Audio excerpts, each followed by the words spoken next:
Bueno, mis hermanos, bienvenidos a este tiempo que tenemos de compartir de la palabra del Señor. Damos gracias a Dios por este medio, por poderlo utilizar, porque ha sido de gran beneficio para nosotros en estos tiempos. Y como siempre, desear que el Señor esté bendiciéndoles, que el Señor esté fortaleciéndoles, animándoles en este tiempo, y que cada uno pueda en su vida personal, pero también en su familia, estar percibiendo la ayuda, el apoyo y el amor, la gracia y la misericordia de nuestro buen Dios. Así que bienvenidos a este tiempo de compartir de la palabra del Señor. Y creo que lo primero que sí debemos hacer es poner este tiempo en la presencia del Señor. Orar a Él que nos hable, porque nosotros deseamos escuchar su voz. Así que pongámonos de acuerdo en esta sencilla oración. Padre, en este día te pedimos, Señor, que nos hables, Dios. Bendecimos tu palabra, Señor. Damos gracias porque, Señor, tu palabra es medicina a nuestras vidas, Señor. Muchas gracias porque estamos deseosos, anhelantes, Señor, de poder recibir tu palabra. Y oramos, Señor, que quites todo obstáculo para que tu palabra sea recibida en nuestro corazón, en nuestro espíritu y aplicada, Señor, a nuestra vida, Dios. Padre, háblanos, Señor, porque lo pedimos, Padre, en el nombre de Jesús. Amén. Amén y amén.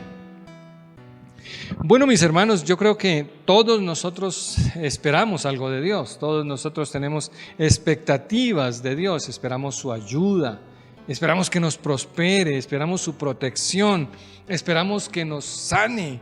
Tenemos tantas necesidades y tantas expectativas respecto de Dios. Y creo que es todos.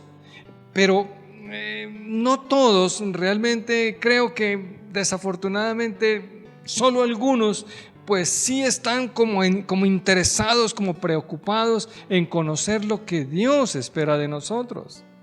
Y qué bueno que usted y yo nos preocupemos por saber cuáles son las expectativas que Dios tiene respecto de nosotros también. Y que podamos nosotros trabajar y colaborar en el plan que el Señor tiene para que pues se cumpla no solamente el plan de Dios, sino que nuestras vidas sean desarrolladas de acuerdo con la voluntad de Dios. Y por eso es tan importante que nos preocupemos por saber qué es lo que Dios quiere de nosotros, qué quiere de nuestras vidas. Y es claramente que una era nuestra vida antes de conocer a Cristo y otra debe ser nuestra vida después de conocerlo. Por eso en esta mañana vamos a ver el tema antes y después. Antes y después. Porque sí tiene que haber un momento antes de Cristo y otro después de Cristo. A la larga la historia de la humanidad se divide así, ¿no? En antes de Cristo y después de Cristo, porque Cristo vino y modificó, corrigió, cambió la historia de la humanidad. Así que en nuestras vidas siempre tiene que haber un antes y un después. Y me gustaría que usted, aunque sea imaginariamente, usted trazara el día de hoy una línea que marque un antes y un después. Y que eso sea claro en nuestras vidas, notorio no solamente para nosotros, sino para todos los que nos rodean. Y para hablar de este tema, pues yo sí quiero iniciar con un versículo que está en 2 de Corintios capítulo 5 y es el versículo 17, donde el apóstol Pablo dice: de modo que si alguno está en Cristo, nueva criatura es. Las cosas viejas pasaron y he aquí todas son hechas nuevas. Y mis hermanos, es que siempre que alguien se convierte al cristianismo, siempre que alguien recibe a Cristo en su corazón como su Señor y su Salvador, es una nueva criatura, es una nueva creación en Cristo, se convierte en una nueva persona. Que en la vida práctica es esa manera antigua de vivir, debe morir. Debe quedarse ahí para que ahora comience una nueva vida en Cristo. Y tiene que ser claramente diferenciable. La persona que está en Cristo ha experimentado un nuevo nacimiento. Y para esa persona también todas las cosas son nuevas. Realmente es una nueva creación delante de los ojos de esa nueva criatura. y comienza realmente una nueva vida. Antes de Cristo éramos ciegos espiritualmente, no podíamos percibir las cosas de Dios. Pero ahora pues tenemos los ojos espirituales y podemos ver las maravillas del Señor. Ahora podemos percibir con nuestros ojos las obras de Dios. Antes éramos sordos espiritualmente hablando, no podíamos percibir la voz de Dios. Ahora tenemos sentidos espirituales y podemos no solamente escuchar la dirección del Espíritu Santo, sino que además podemos responder al Espíritu Santo, responder a las inquietudes de Dios. Y entonces esto me lleva a pensar en algo que es bien marcado para el cristianismo, hermano. Tiene que haber un nacimiento, pero tiene que haber un crecimiento. Pero obviamente nacimiento y crecimiento son dos cosas totalmente diferentes. Es distinto, son procesos diferentes.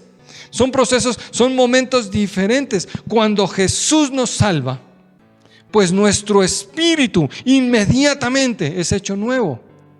Pero nuestras emociones, pero nuestros deseos, pero también nuestras expectativas, nuestros apetitos, deben someterse al señorío de Cristo, y eso no pasa de manera instantánea. Mientras esas emociones, esos apetitos, esos deseos no se sometan al señorío de Cristo, pues estamos abiertamente vulnerables. Y entonces aquí podemos identificar dos procesos diferentes. Una cosa es el nuevo nacimiento, que realmente es instantáneo, es en un momento, nació de nuevo. Cristo hizo una nueva creación, una nueva persona. Pero a partir de ahí comienza un proceso de maduración, un proceso de santificación, que eso va a tardar toda la vida. La salvación es en un instante.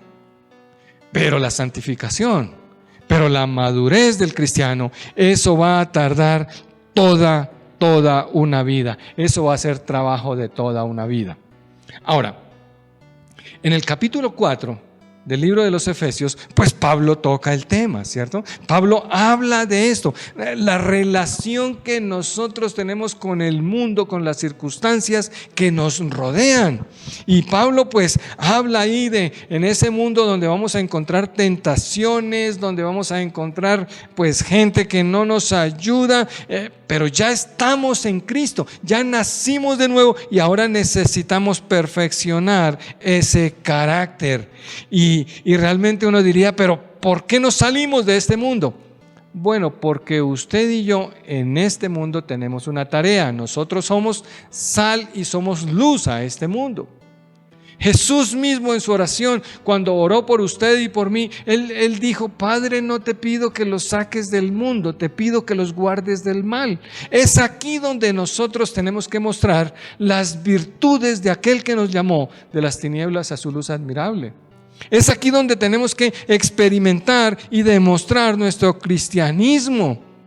Y es aquí donde, como hemos venido hablando en estas semanas, es aquí donde tenemos que caminar en pureza de corazón. Tenemos que caminar en santidad. Y hemos visto que sí es posible en medio de este mundo que está lleno de contaminaciones. Dios espera que usted y yo caminemos en integridad. Y Pablo inicia este tema con este precioso versículo. El libro de los Efesios, capítulo número 4, el versículo número 17, Pablo dice: Esto pues digo y requiero en el Señor, que ya no andéis como los otros gentiles que andan en la vanidad de su mente, teniendo el entendimiento entenebrecido, ajenos de la vida de Dios, por la ignorancia que en ellos hay, por la dureza de su corazón, los cuales, después que se perdieron toda sensibilidad, pues se entregaron a la lascivia para cometer con avidez toda clase de impurezas. Toda clase de impurezas. Pablo inicia este tema haciendo un llamado a que, oiga, esto es lo que yo digo y requiero. Y me gusta, mis amados hermanos, ¿por qué? Porque aquí dice: para que no sean como los otros gentiles. ¿sabe? Es que tú y yo somos gentiles, solamente que hay otros gentiles que no se acomodan a la manera de vivir que Dios sí espera que nosotros lo hagamos. Entonces, eso me lleva a observar con absoluta certeza que sí hay una manera de comportarnos o una conducta cristiana y una conducta que no lo es. Y si usted y yo tenemos la camiseta de cristianos, pues vamos a tener que vivir como cristianos, como creyentes en Cristo. Aquí claramente se está mostrando que, oiga, hay una forma de vida que se basa en lo que el Señor nos ha enseñado y una forma de vida que no reconoce estos principios. Y mire, Pablo aquí se refiere a cosas muy específicas. Dice aquí que andan en la vanidad de su mente. ¿Sabe? Si usted y yo somos cristianos, no podemos andar en la vanidad de nuestra mente, con esos pensamientos huecos y vacíos, ajenos de la presencia de Dios en nuestra vida. Dice ahí que teniendo el entendimiento entenebrecido. Es decir, usted y yo que nacimos de nuevo, sí tenemos claridad en nuestros pensamientos y podemos entender las cosas espirituales y las que no lo son. Ahora, ahí dice ahí cautivos de la ignorancia, y eso los separa de Dios. Esa gente no puede tener comunión con Dios. ¿Por qué? Porque ignoran todas las cosas que tienen que ver con Dios y con el Señor. ¿Por qué? Porque dice aquí tienen su corazón endurecido por la dureza de su corazón. Además habla de que después se perdieron ahí con toda sensibilidad, que perdieron toda sensibilidad. Es decir, podemos ver personas endurecidas, personas que nada les afecta, que no tienen más interés que su propio beneficio personal. Pero eso no puede ser lo que pasa entre usted y yo. No, nosotros somos sensibles a la necesidad del mundo. Nosotros somos sensibles a la obra de Dios. Nosotros somos sensibles a la presencia de Dios. Nosotros vemos milagros, vemos señales, vemos prodigios. Otros que tienen su corazón endurecido se hacen insensibles a todas estas cosas.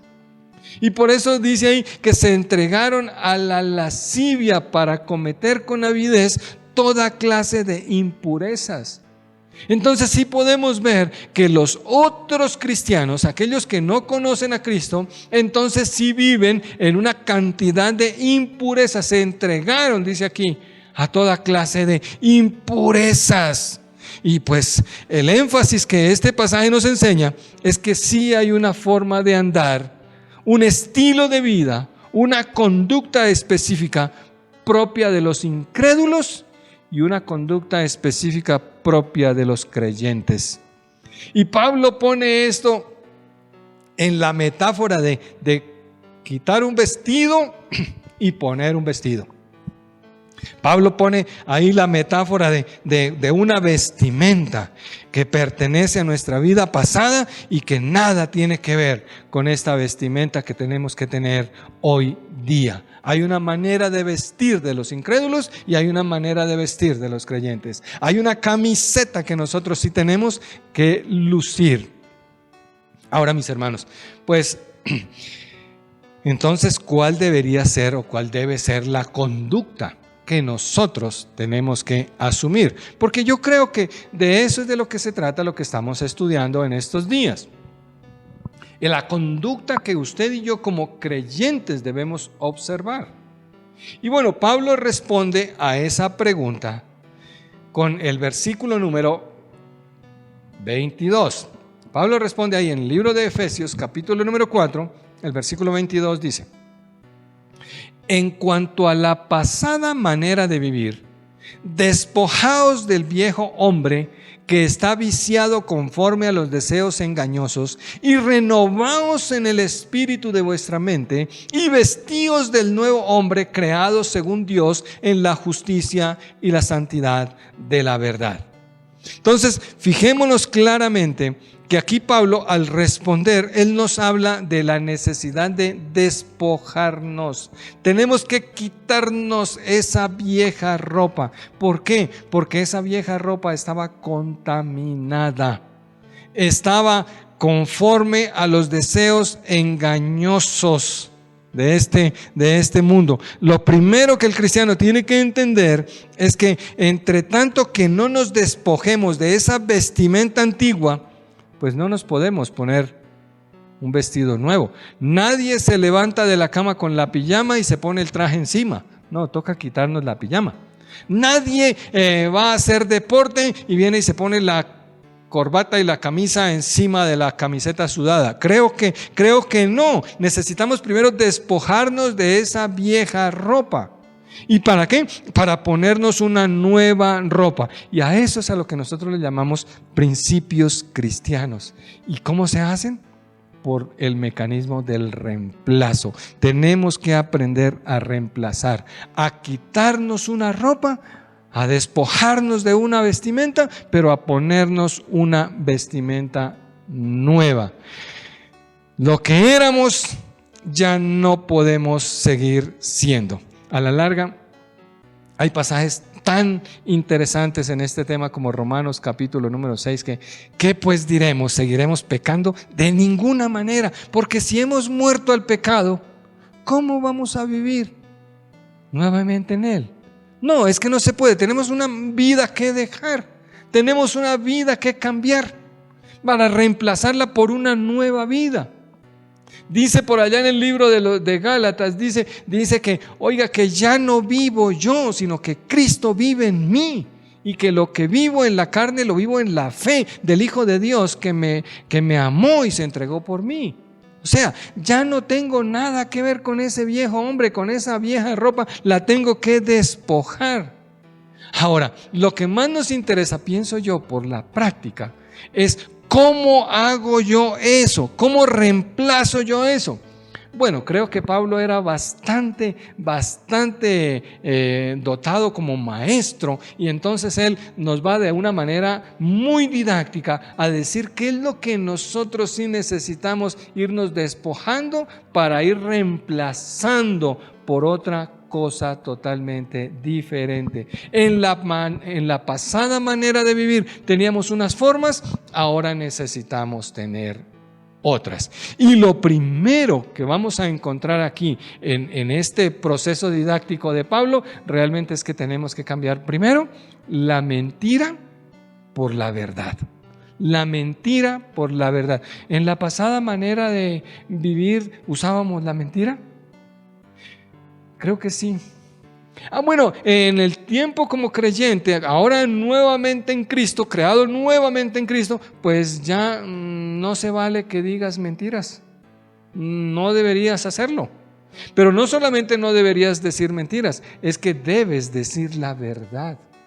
Pablo dice ahí en el versículo 25, dice, por lo cual, desechando la mentira, hablad verdad, cada uno con su prójimo, porque somos miembros los unos de los otros. Ese es el versículo número 25.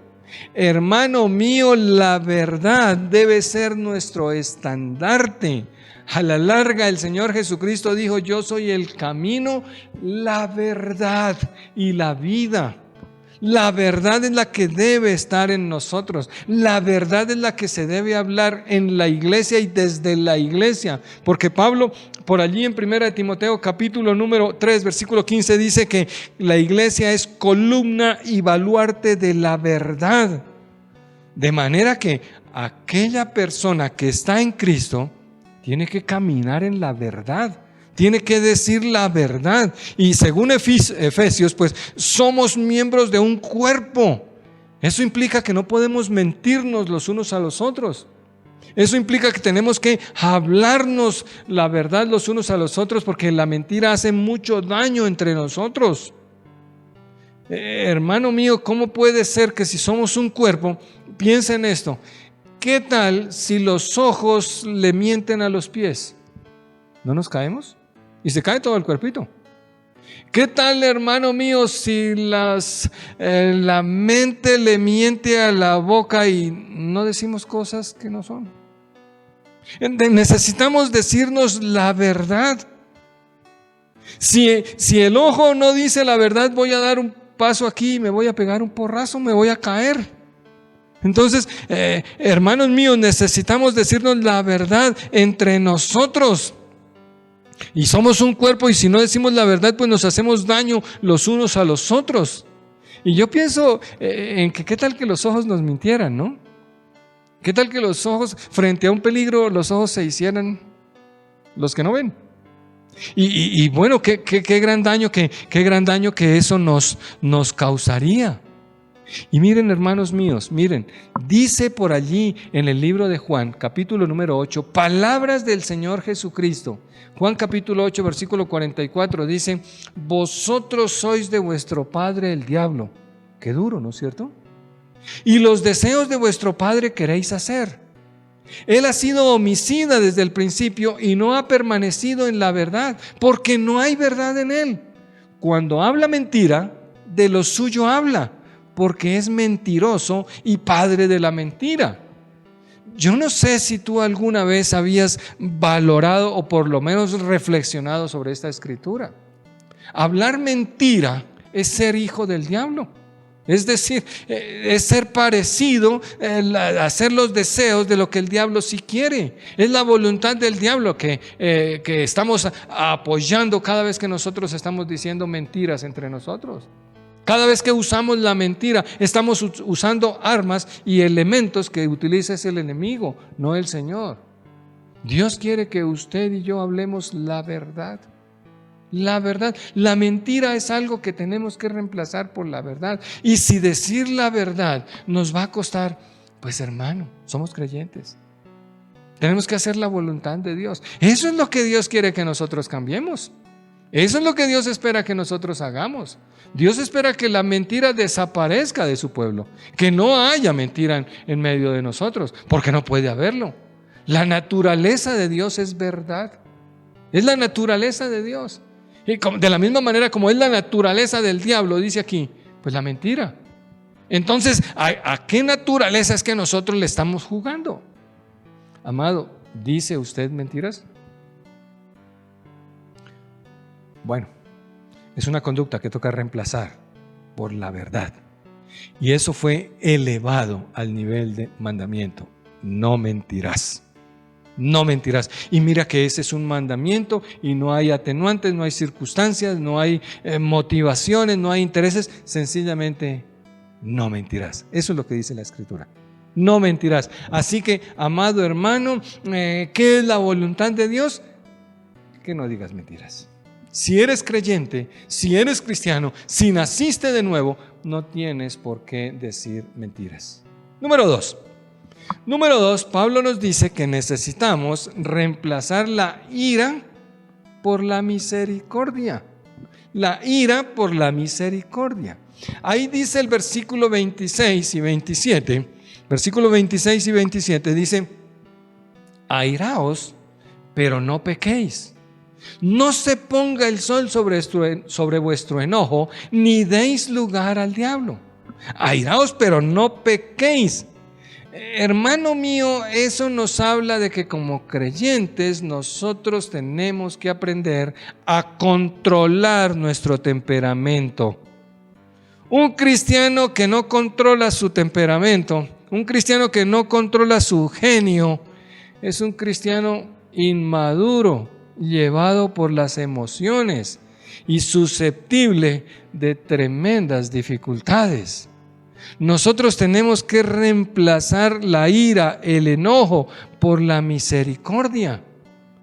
Pablo dice que el creyente debe ser misericordioso, amable y perdonador. Ahí un versículo más abajo, versículos 31 y 32 dice: quítense de vosotros toda amargura, enojo, ira, gritería, maledicencia y toda malicia. Antes sed benignos unos con otros, misericordiosos, perdonándoos unos a otros, como Dios también os perdonó a vosotros en Cristo Jesús. Quítese de vosotros toda amargura. Amados hermanos, necesitamos controlar nuestro temperamento. Uno de los símbolos más frecuentes de la inmadurez es la emocionalidad. Y cuando somos controlados por nuestras emociones, pues realmente nuestro carácter tiene serias dificultades. Y por eso es que aquí, mi amado hermano, se nos está pidiendo que cambiemos la ira, el enojo, por la misericordia. Ahora, esto no quiere decir que cuando uno nace de nuevo, entonces su temperamento se murió, su carácter falleció. No, es que ahora puede usted manejarlo y debe hacerlo. Debe controlar ese temperamento, debe moldear ese carácter, debe ajustar esas prácticas antiguas. Ahora, creo que por eso es que Pablo no nos dice, nunca más te vuelvas a enojar, sino que él dice, si te enojas, usted pues que no le dure mucho tiempo, que no cometa pecados en medio del enojo. Entonces, mientras lo va aprendiendo a manejar, por lo menos que no se le salte el seguro. Por lo menos que, ay, hermanos míos, porque tanta gente y aún cristiana que, no, es que nosotros somos así, y es que yo soy de carácter fuerte. No, hermano, quizás lo que tienes es problema con la ira. Quizás tienes problemas con la soberbia. Y necesitas controlar. Necesitas cambiar eso. Si tienes luchas con el enojo, pues hermano, comienza a orar y comienza a ejercitar a través del Espíritu Santo para controlar tu enojo, para controlar tu ira. Yo creo, mis amados hermanos, que toda persona que tiene mal genio, que no controla su ira, es un maltratador en potencia. Y entonces nuestras familias están sufriendo por causa del enojo. Y después nos preguntamos por qué nuestros hijos no quieren venir a la iglesia. Pero ¿cómo si nos ven, hermano mío, que casi que somos el gadareno cuando se nos pela el splocking y entonces decimos cosas y barbaridades, ¿verdad? Controlemos el temperamento. Dice por allí en el libro de Proverbios, capítulo número 16, versículo 22, dice, mejor es el que tarda en airarse que el fuerte, y el que se enseñorea de su espíritu que el que toma una ciudad. Hermanos míos, es más fuerte el que se controla. A veces actuar por reacción, lo que es un símbolo de debilidad. Fortaleza es que nos controlamos, que tenemos cuidado de nuestras emociones, que no permanecemos demasiado tiempo con esas iras. Me gusta mucho eso que Pablo nos dice ahí, esa recomendación que nos hace que no se ponga el sol sobre tu enojo para que no le des lugar al diablo.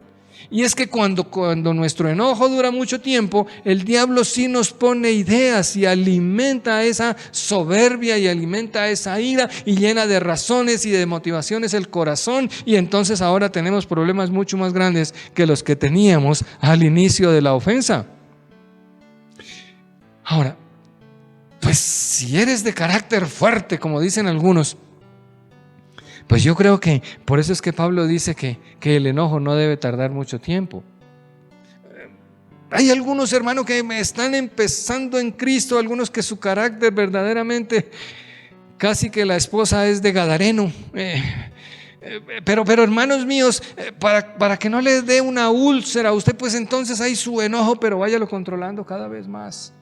Que controle su temperamento cada vez en mayor manera. Ahora, también tenemos que reconocer que hay muchas circunstancias y muchas razones en donde nuestro enojo está claramente motivado. Es justo, es legítimo.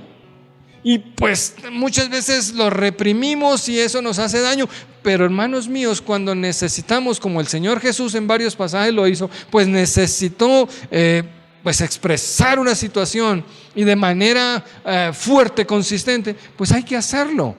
Por eso es que la Biblia no dice que no nos enojemos nunca. No, dice que no se ponga el sol sobre nuestro enojo. Es decir, que no sea muy largo, que sea controlado, porque hay cosas que verdaderamente ameritan nuestro enojo.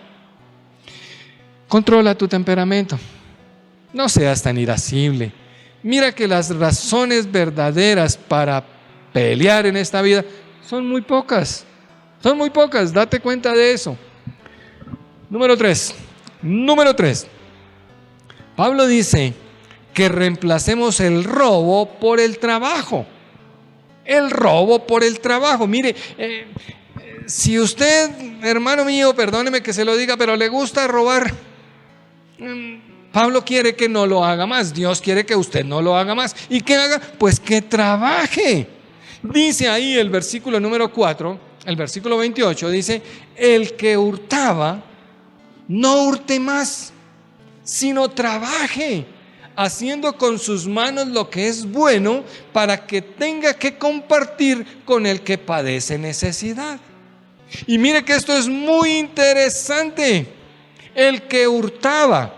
Y yo creo que, pues aquí Pablo está hablando a creyentes, Pablo está hablando a cristianos. El que hurtaba es que seguramente Pablo sabía de algunos que tenían esa maña y como que no la querían dejar. Pablo se está refiriendo a cosas que creyentes quizás todavía están haciendo ahí, y son creyentes, son cristianos, todavía ahí con malas mañas. Y Pablo está relacionando estrechamente la práctica del hurto con el dejar de ayudar a otros en sus necesidades.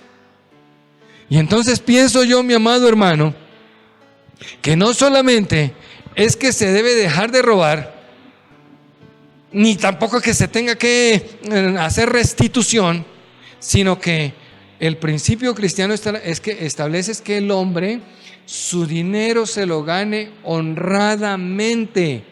Eso es lo que es bueno. ¿Para qué? Para que cubra sus propias necesidades, para que satisfaga las necesidades de su familia, pero muy especial para que le sobre y ahora pueda ayudar a otros que padecen necesidad.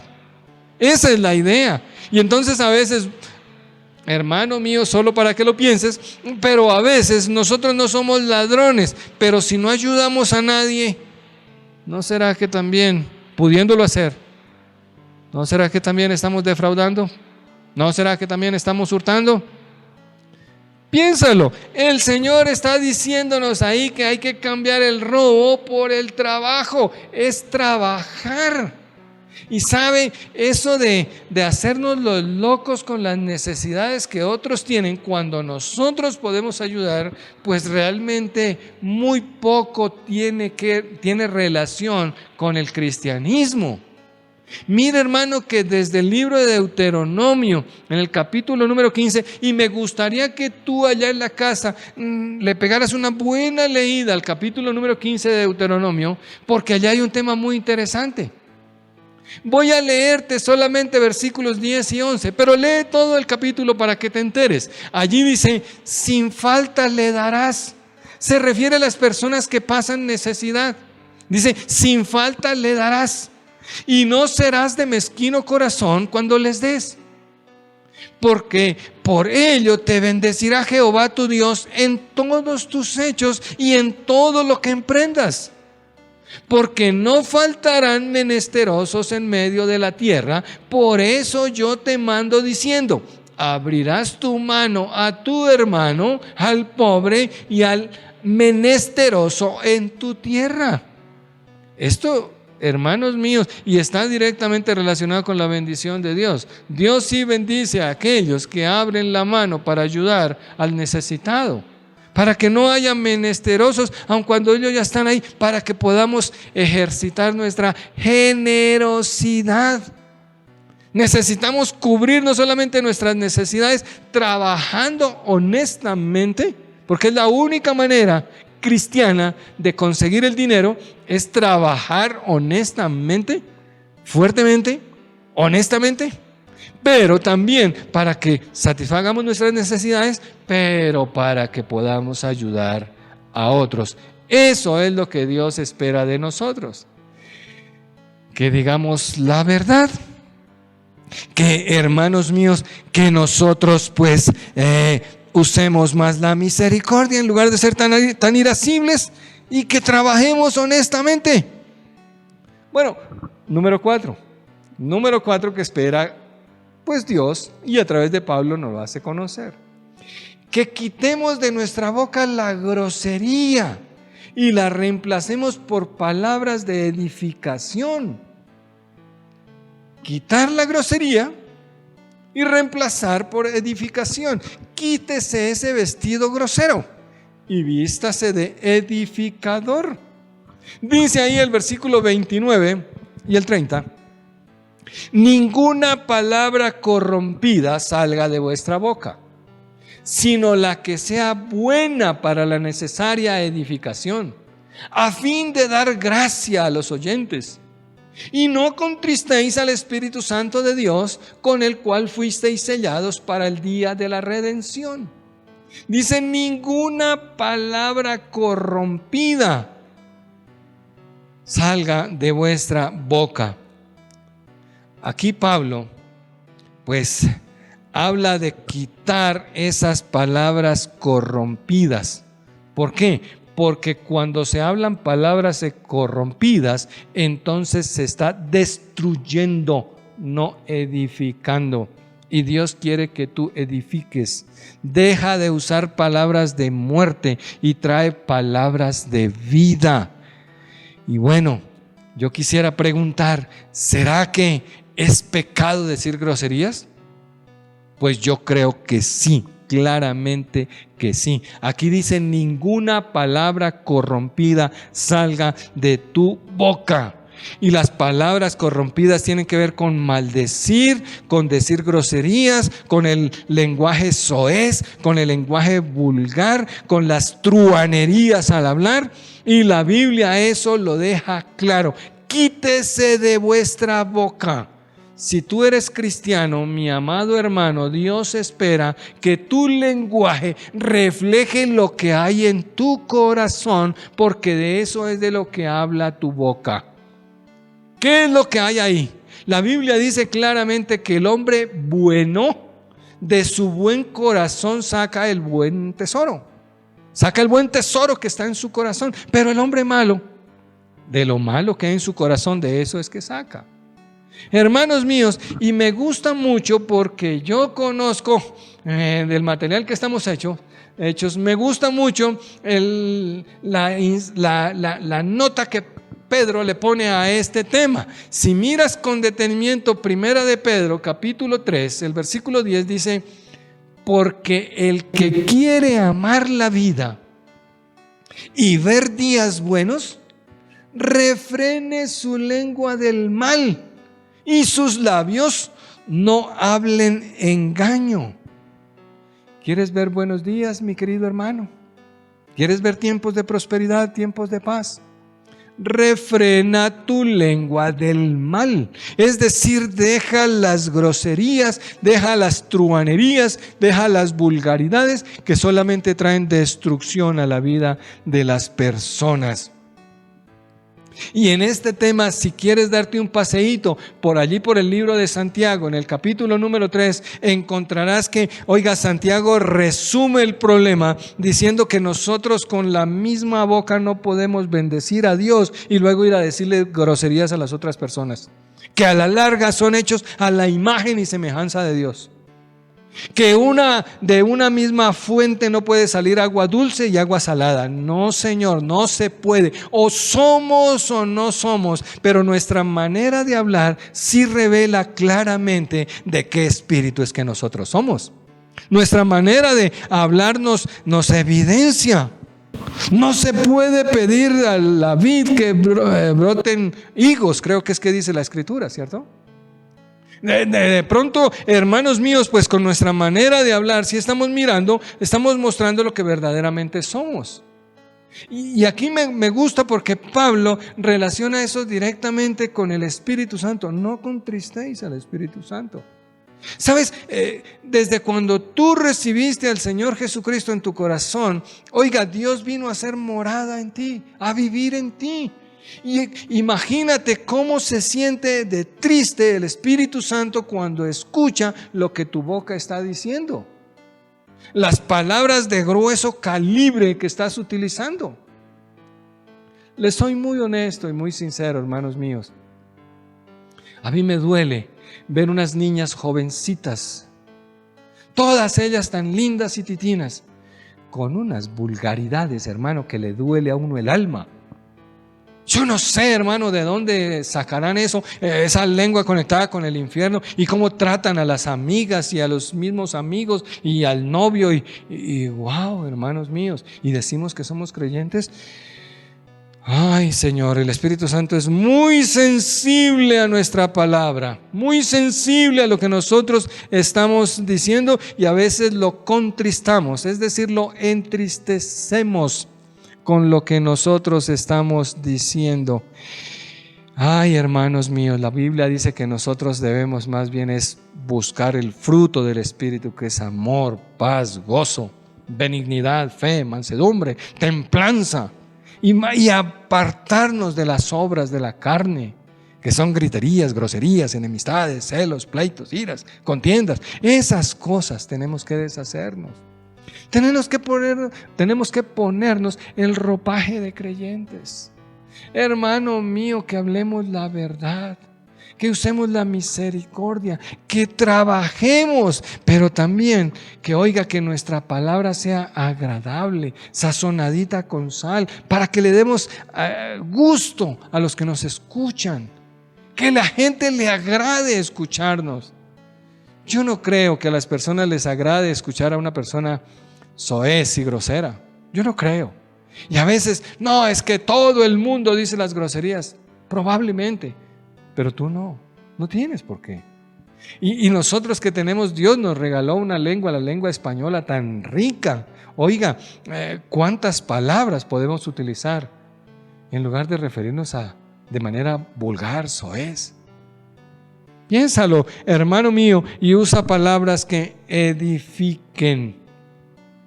Número 5 es que Pablo nos dice que quitemos la amargura, quitémonos esa fea chaqueta de amargura y nos pongamos la ropita, el traje del perdón. Cambiemos la amargura por el perdón. Versículo número 32 dice: sed pues benignos unos con otros, misericordiosos, perdonándoos unos a otros como Dios también os perdonó a vosotros en Cristo Jesús. Sed pues benignos, es decir, no malignos. Oiga, que seamos buenos, bondadosos, perdonadores. El creyente está llamado a perdonar. A la larga, de la misma manera como Dios nos perdonó, así nosotros debemos perdonar a otros. Y no importa si uno ha sido una persona resentida o temperamental en el pasado, todo hijo de Dios debe practicar el perdón. Y tengo claro, mis amados, que hay ofensas que son muy difíciles y muy duras, pero el Señor nos ofrece su ayuda para poder perdonar. El Señor nos ofrece esa ayuda para poder tener nuestro corazón tranquilo, alejado de la amargura, del rencor, de la falta de perdón. Todos estos mandamientos directos son los que forman parte del carácter de un cristiano. Eso es lo que nosotros debemos hacer, porque eso es lo que Cristo espera de nosotros.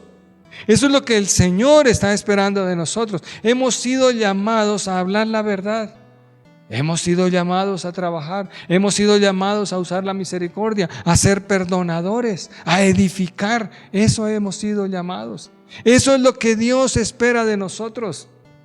Y una cosa antes de cerrar, mis amados.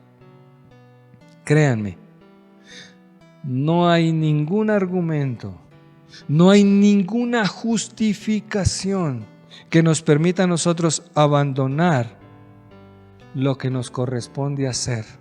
No hay ninguna justificación para que, siendo creyentes, todavía tengamos la vieja ropa de nuestra pasada manera de vivir. Necesitamos madurar, necesitamos crecer, necesitamos avanzar en ese proceso de santificación. Eso es lo que Dios espera de ti, de una manera práctica. Y por eso, mis amados hermanos, a manera de conclusión, Quiero leer Efesios capítulo número 2. Me voy a devolver 2 capítulos al comienzo de la conversación de Pablo.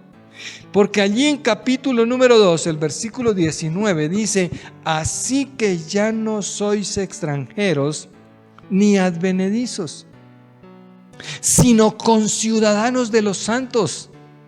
Y mira lo que dice acá: y miembros de la familia de Dios. Amado hermano, ¿cómo le suena eso? Ya no eres un extranjero, ya no eres un advenedizo, es decir, un aparecido, sino que eres conciudadano de los santos. Y tremendo, el Señor te ha declarado como miembro de su familia. Somos de la familia de Dios. Por eso no vale argumento para no dejar esa manera antigua de vivir. Cierra tus ojos, inclina tu rostro y oremos al Señor. Hermano, tómate ahí unos minutos para trazar una raya imaginaria si quieres. O si tienes un papel, traza una raya donde puedas escribir tu manera antigua y tu nueva manera. ¿Cómo eras antes de conocer a Cristo? Para que contrastes y reemplaces por principios y valores que el Señor te enseña. El Señor quiere un cambio en nuestras vidas y que eso sea notorio, que eso las personas lo puedan ver. Padre, en el nombre de Jesús, hoy, Señor, quizás tenemos que reconocer que estamos inmersos en muchas de estas cosas que la palabra nos ha enseñado, Señor. Y que hoy, Padre, nos hacemos responsables de nuestro pecado, Señor. Y por eso venimos delante de ti a decirte: Señor, perdóname, Dios. Perdóname, Señor, porque he sido una persona mentirosa. Porque mi lenguaje ha sido soez, vulgar. Porque, Señor, porque he tenido costumbres de hurtar, de robar, Señor, y me he negado quizás a trabajar o a compartir para las necesidades de otros, Señor. Me he hecho el ciego de estas cosas, Señor. Padre mío, porque mi corazón con las ofensas se ha endurecido, Señor, pero yo hoy te pido que me perdones, Señor. Señor, yo quiero implementar en mi vida estas cosas. Ayúdame, Señor. Ayúdame, Dios, a poder ser la persona que tú quieres que yo sea, Señor. A dar ese fiel testimonio de lo que tú me has enseñado, Señor. Padre, ayúdanos, Señor. Ayúdanos para que verdaderamente traigamos gloria a tu nombre, Señor. Bendice, Padre, nuestras vidas, Señor. Permítenos, Señor, que nuestra conducta y nuestros pensamientos te agraden, Señor. Ese es el deseo de nuestro corazón. Porque hoy, Señor, nos comprometemos a cambiar esto delante de ti, Señor. Padre, pon en el corazón de cada uno las cosas que debe cambiar, Señor. Y a implementar aquellas nuevas que transformarán las vidas de mis hermanos, Señor. Como la vida mía también, Señor. Muchas gracias, Dios. Bendícenos, Padre, y guárdanos. En el nombre de Jesús. Amén. Amén y amén. Hermanos, que el Señor les bendiga y con el favor soberano de Dios nos veremos en la próxima semana. Tengan una buena semana.